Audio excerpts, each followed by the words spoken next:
No, I see it's live though. You can see it?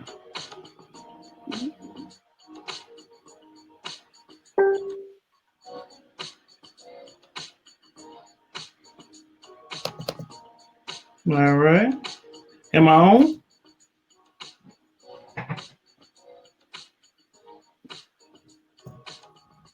Yes, we're here. Are we here? Mm-hmm. All right. Well, I'm gonna wait for the audience to come back.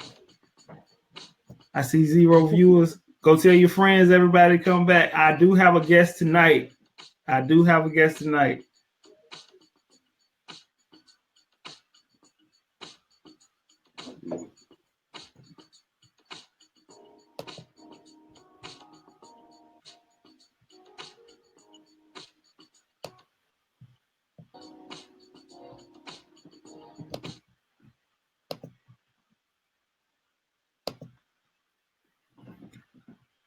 I can't see much.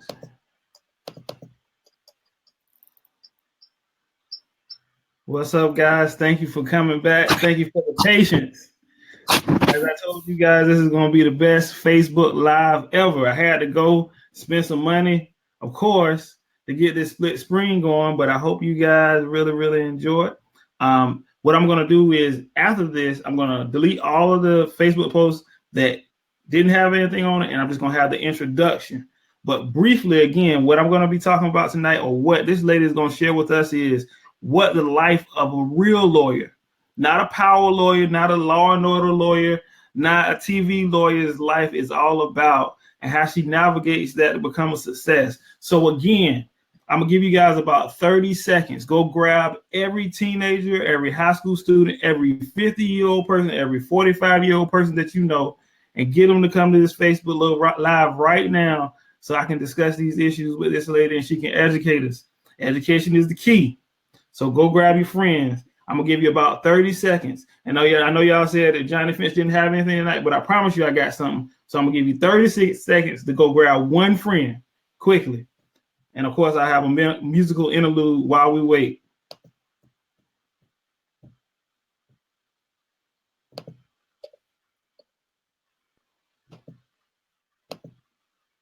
What is that?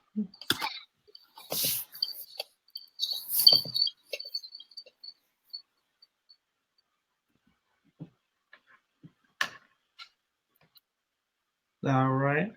So, guys, as I said before, we have attorney Kinchloe here tonight. She is a powerhouse attorney out of Philadelphia. And I'm going to tell you, in the small town courts, you can get away with a lot. But when you're in a big town like Philly, it's all business. There's no lawyer that goes in there and then in that courtroom that succeeds like she does. So basically, I'm going to ask her a couple questions. There's going to be a couple snowballs. And I talked to her beforehand, but she said she didn't mind we asking her a couple of difficult questions about profession. Those are going to involve being a lady. Some of them are going to involve being a minority. So I know you guys are going to love that. First off, what's your favorite song? What do you listen to get pumped up for courtroom before you have that major trial when you're about to go in and advocate for your client? So the song that I play before I go into court is Meek Mill, Dreams and Nightmares. So I should have known. Philly's in the house. So everybody that's in Philadelphia, they need to get on Facebook Live. And do you play that going into court? Is that like your theme music? When you walk into court, does the music just automatically pop on? No, and everybody knows when you come? It doesn't pop on for everybody else to hear, but that is what I have on repeat, like as I'm driving in the car on my way to court. So kind of like, it builds you up. So it kind of gets you in that mood. Yeah. So that's what I'm playing. I got you. I'm not going to tell you guys, but when I go into court, for some reason, I always hear Jay-Z, I'm a hustler. I don't know why, but it just feels right. It just feels right. So where did you go to law school? I went to Temple Law. So I did my undergrad at Temple and then law school at Temple Law. So you stayed the same school for law school and undergrad? Exactly. Yep. Okay. All right. And tell me about the experience. What did you learn at Temple Law? So I actually went to Temple's evening program. So I am the oldest of 5 children. And when I went to school, I really wanted my parents to not really have to worry about the burden of taking care of me. So I began working at a law firm when I was 16. I worked there through my last year of high school, through college, and through law school. So I worked full time, and then I went to school in the evening. So it's a different experience to me than probably the people who went during the day.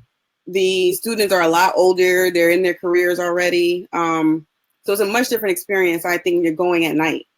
And so I went Monday through Thursdays most of the years, worked full time, and then got on the train from Center City and went to school from 6 to 10 and studied from whenever I got home to about 3 in the morning, and did it over and over again until last year. So for me, Time out. Did you say from 16? Yeah, I worked at the same place from when I was 16 until 32.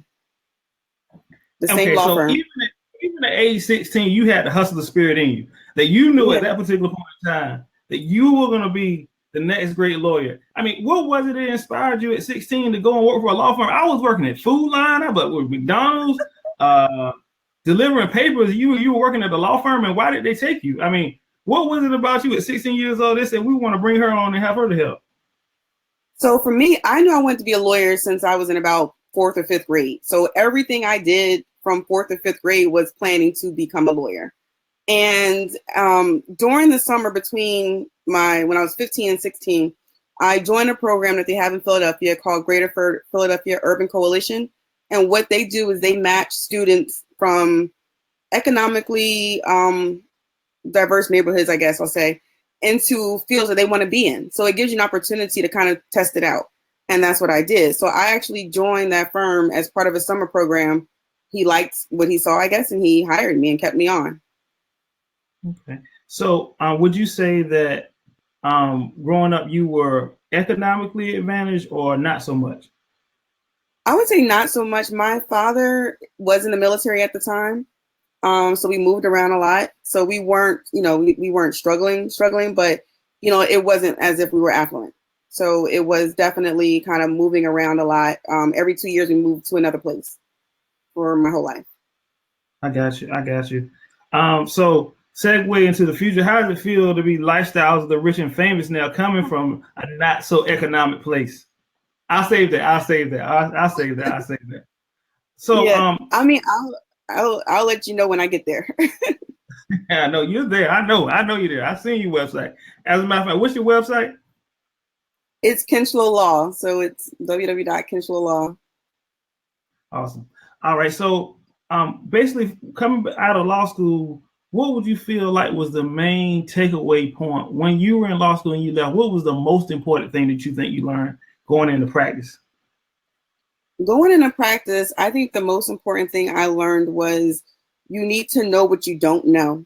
And that's kind of something I tell people all the time. I think that's what law school really teaches you is when you're looking at the Sirach method or you're looking at how to basically go through and figure out how to review a case and determine what's missing, what's not there, what is there, how to determine what is a cause of action. I think you learn what's missing and what's not there. So you have to learn what it is that you don't know, how to go find it and how to go do it. And I think if you take that perspective with you throughout life and kind of understanding when something's missing is what's going to propel you forward. So I think that's the most important lesson is understanding when you don't know something and when something's missing. Okay.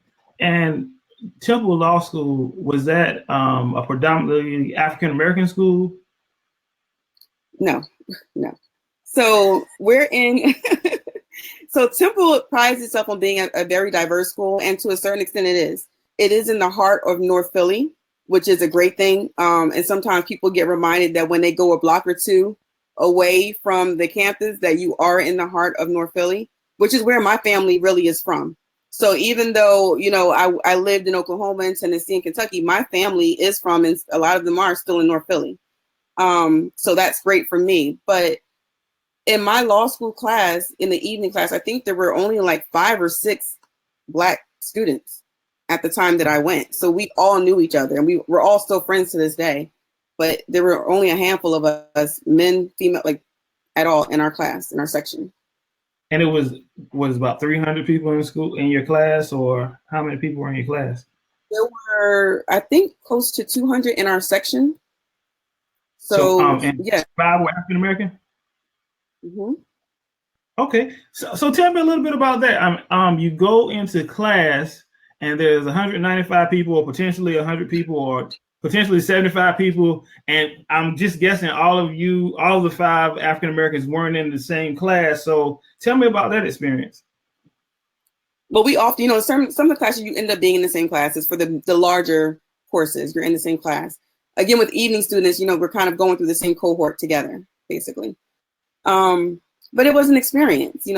I think too, coming from a place where you're in the top of your class, maybe in high school and college, and then you get to law school where everyone is kind of as smart as you or smarter, or you feel like they are. It can be a little scary. For me too, I was probably one of the younger students too in my evening classes, because a lot of people that went back to law school were people who were kind of already settled in their careers and looking to expand. So that was another thing too. And there's a thing I talk about when I talk to women about the imposter syndrome, which is feeling like you don't belong, feeling like you are fake, feeling like you got in on some other reason than that you should be there. And that can kind of seek in too, and you feel like you don't really belong. And that was something that I felt like I had to fight a little bit, because it was a struggle in the beginning for me to feel like this is where I'm supposed to be, that I'm just as smart as, or if not smarter than, the people that I'm sitting next to, and that I belong there. And I think when you don't see a lot of faces that look like you, it makes it a lot harder to kind of accept and I guess use that too as motivation. Yeah, I went to a HBCU, and I guess 99.9999% of the students were African American. And then I went to Regent University, which is a great school, and I believe we had 2 or 3 or 4 African Americans in our class. And I'm not afraid to say, like, when I walked in class, it was intimidating. I mean, I always question, am I really supposed to be here? I'm seeing all these individuals, and they look like, they're driving Range Rovers. Like, it was one of the days I pulled up to school, and there were 2 guys there, and they were twins, and they had Range Rovers. They had matching Range Rovers pulling up the class. They didn't even drive together. This is a true story. Anybody went to school to Regent, you'll see great guys. As a matter of fact, they had matching Range Rovers pulling up, and I'm thinking, that's kind of what I want my grown-up car to be. And then you walk in class, and I remember feeling like these guys are just so articulate. They understand it, they get it, and I'm kind of stuck in my own brain. Like, does this even make sense? Why am I here? Let me ask you this: was there a moment in law school where you realized that you had arrived, or it was your moment? You knew, hey, you know what? I'm supposed to be here now. You had one of those moments? I can't remember when that moment was. I don't know that I really ever felt like it in law school. I think it was so much trying to just keep going through. I think when you're working full time, you don't work at 5:30, you catch the train, you get to be to class at 6 o'clock, and you're in class and you're going to school. Some of it's just kind of getting through. There was a gentleman who I'm friends with now who was a year ahead of me, and African-American guy, and he failed his first year of law school. And the deans met with him and basically told him, you really should drop out. And he said no. And he repeated the next year all over again. And he's doing great things. And I think kind of hearing how he powered through, I think was definitely motivation for me, and reminded me too that if I wanted to be there, that I needed to believe it in myself. But I don't remember ever having a moment of feeling like I belong here. It was just something I kept kind of trying to tell myself. Yeah. So, someone, a young lady, a young man, minority or non-minority, going into law school, because I think about my peers, and I think there was a scary moment for everybody, especially the first year, trying to figure out what was going on. And even the people who had straight A's, they were looking at like, this is kind of the scariest thing. What advice would you give going into law school, just to be able to keep your head up through the process? I think what I found works for me a lot of the times when I'm intimidated by a situation or going into something brand new is to try to get as much information as possible. I think we build up things so much in our heads that it makes it a lot scarier than it is. And law school can be a scary place. Some, professors subscribe to the Socratic method, and that can definitely be a very scary thing your first week of school.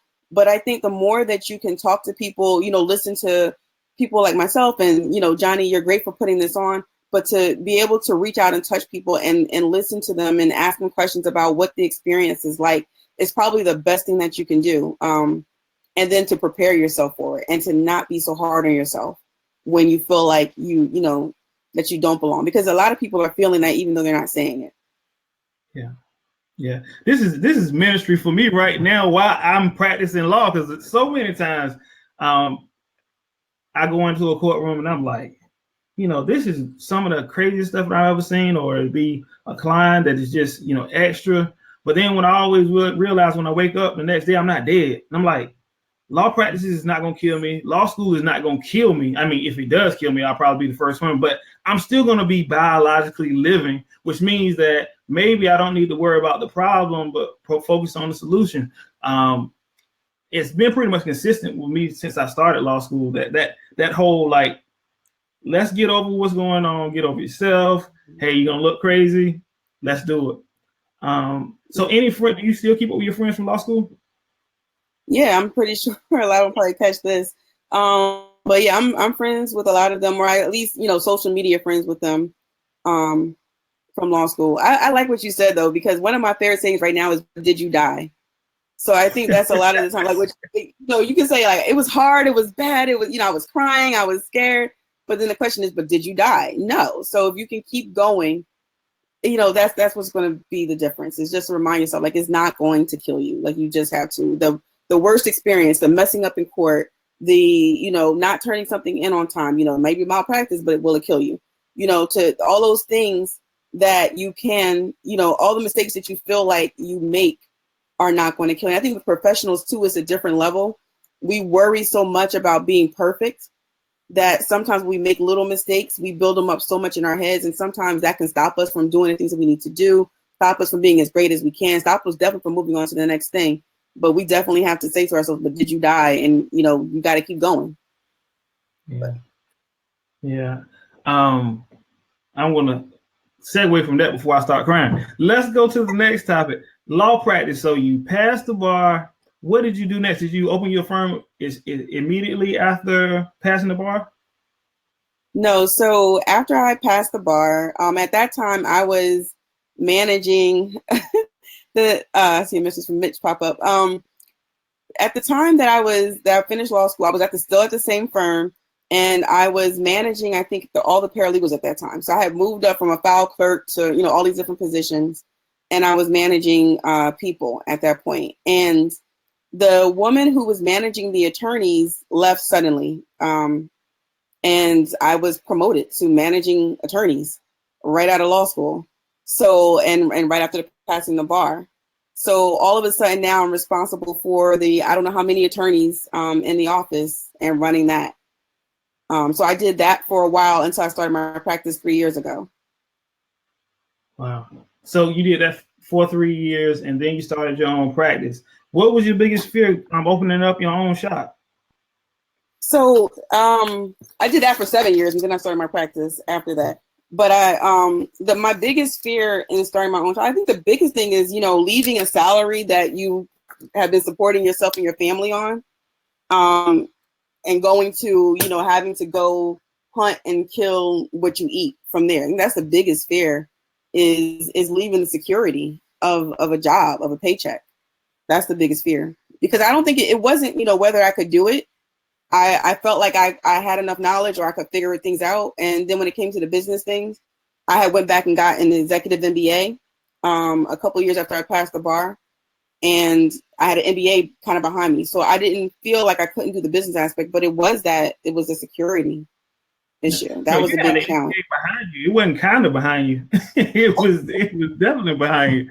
Let me ask you this.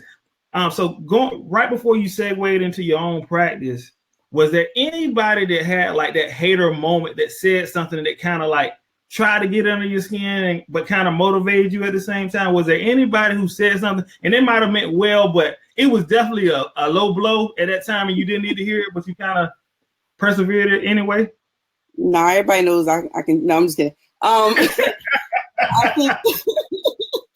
I think I think my boss, who's great, you know, I still have a good relationship with him, my former boss. I think that he did, either he was trying to keep me around or he was trying to really kind of warn me that about how difficult it was. So definitely it was, and then I think too there was a relationship there. We have been working together for 16 years. He really watched me grow up and went to my wedding and everything. I knew him before he had kids. So I think, you know, leaving each other was a hard thing, but I think there was some fear that was there, you know, can you really leave and be okay? And there was a lot of almost kind of still tethering me to the job and the security of it. And it was me kind of having to say to myself, no, I don't need that. And I can leave this and I can still be okay and still maintain a relationship and everything. But that I had to kind of cut it completely. I couldn't just say I work half the time here and half the time on my own. I had to cut it completely and move forward. So I think that was like the only thing. I think I was blessed enough to have a lot of people in my corner, a lot of people who basically told me, you know, we expected you to do this years ago. I had judges that said it's about time. You know, we were waiting for you. So, you know, I really felt that people knew before I did that this was something that I could do. So I was blessed in that way. Yeah. Just want to say, if you're still here, Miss Jackson, my second favorite attorney to Attorney Kinchloe, Harry Daniels, also from Atlanta, powerhouse civil rights attorney down there, guys. Man, I can't wait to get you on the show.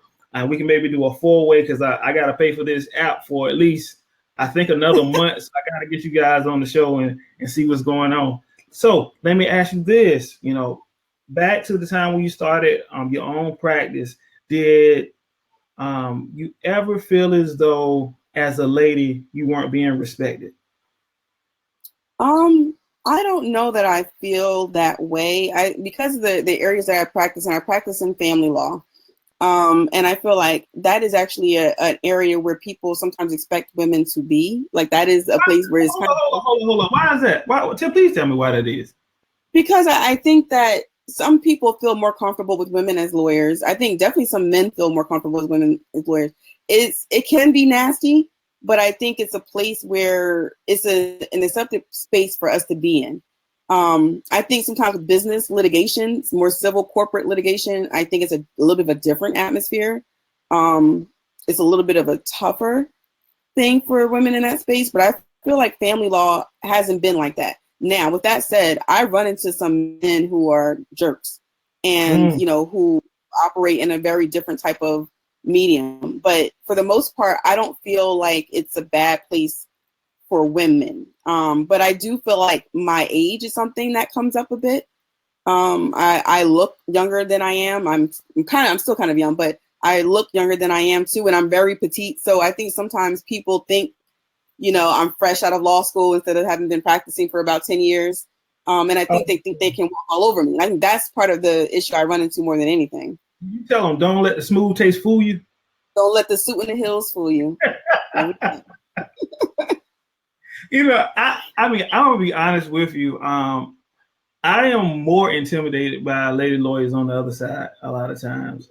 I've had situations where I felt like I have situations where I felt like maybe, you know, a lady attorney said something to me, and I realized really quick that, you know, there was really nothing I could do about it.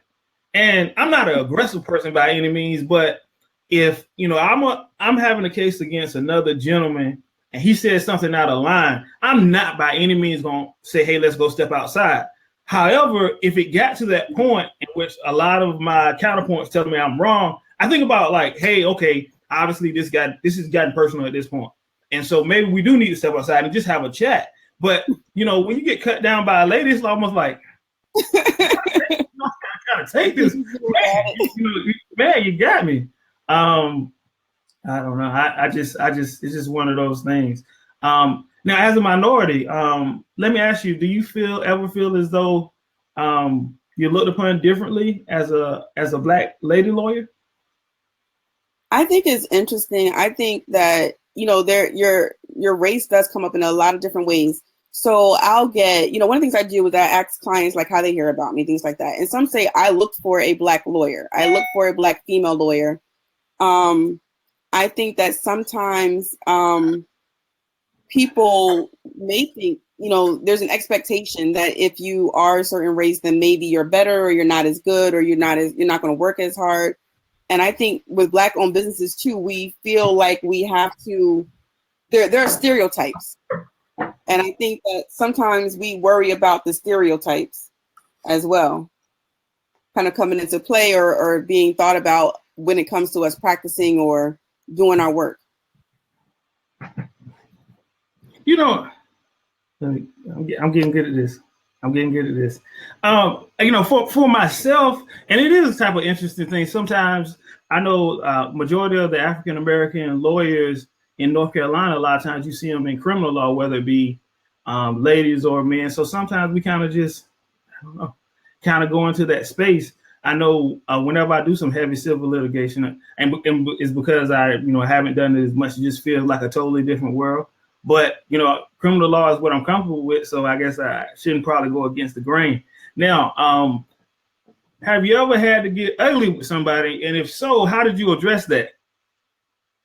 Have I ever had to what? Well, okay. So let me explain what I'm saying.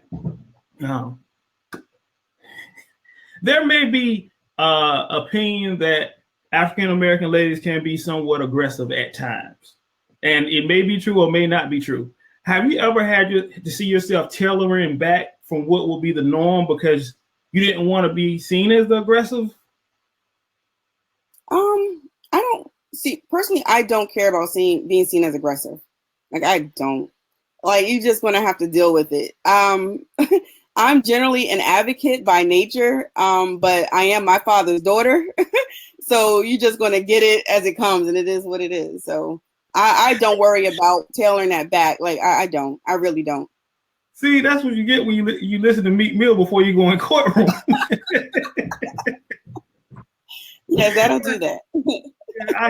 I can definitely appreciate that. Mrs. asks, what is your favorite thing about being a lawyer?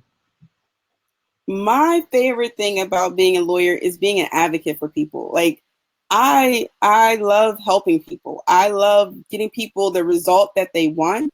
But, I do try to tell people, this is what I think will actually happen. So I will tailor expectations to what I think can actually happen.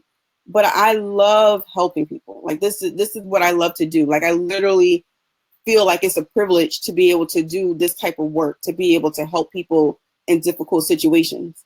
So I feel blessed to do this, but that's what I love about being a lawyer. I love being an advocate. I love helping people.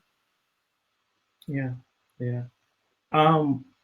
Any last advice for someone who is in any particular business, whether it be a lawyer or not, who's thinking about taking that step to entrepreneurship? Any advice that you will give them? There's a lot of advice I could, but you don't have that much time.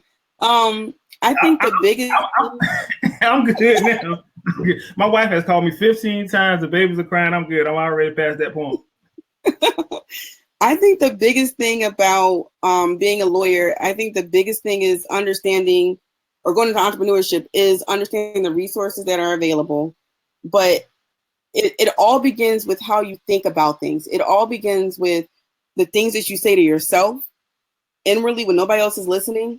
Because a lot of the times, everything is coming at us. There's a lot of things that we can't control. But if you're beating yourself down, if you're not telling yourself every day, I can do this, I'm good, I'm great, I can figure it out. But instead you're telling yourself, oh, you made that mistake, or this is too hard. If that's the voice that's playing in your head, it's going to be difficult for you to be able to do really anything. So a lot of the time when I'm coaching people and I'm telling them about, how to grow their businesses, how to do certain things, we start off with talking about how they look at the world.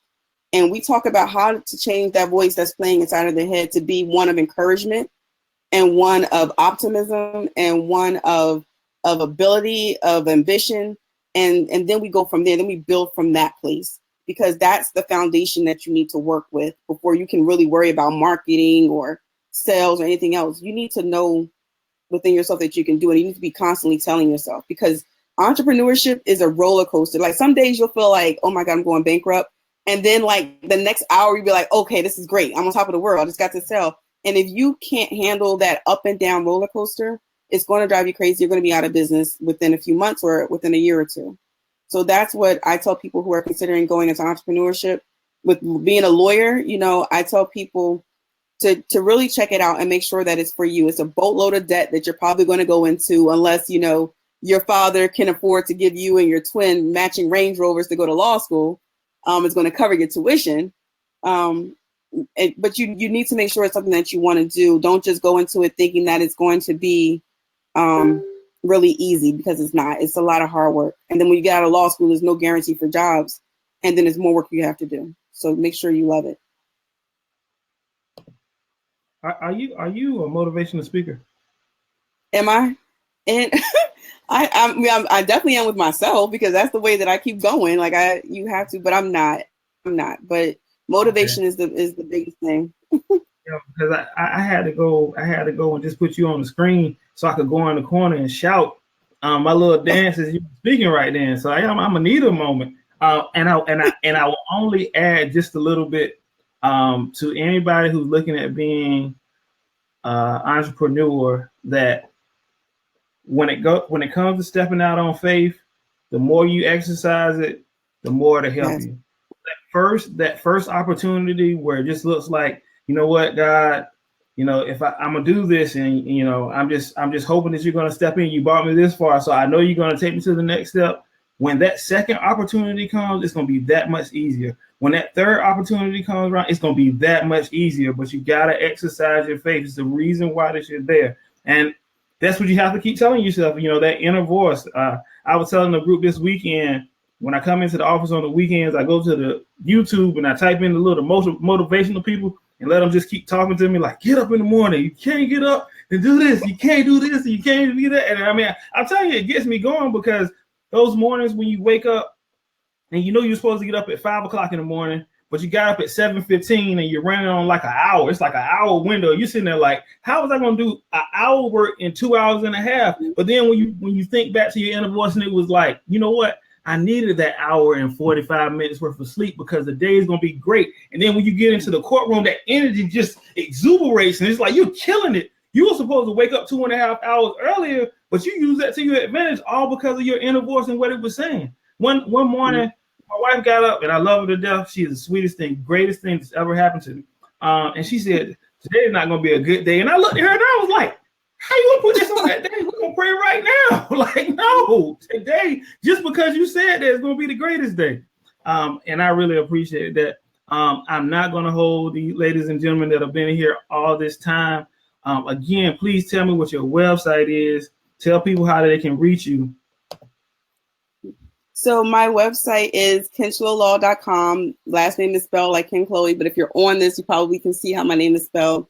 So that is the website. I also have a podcast called The Growth Goal, which you can check out at thegrowthgoal.com, which is really for helping people who are starting or growing their businesses. I talk to other great people who are doing the same thing.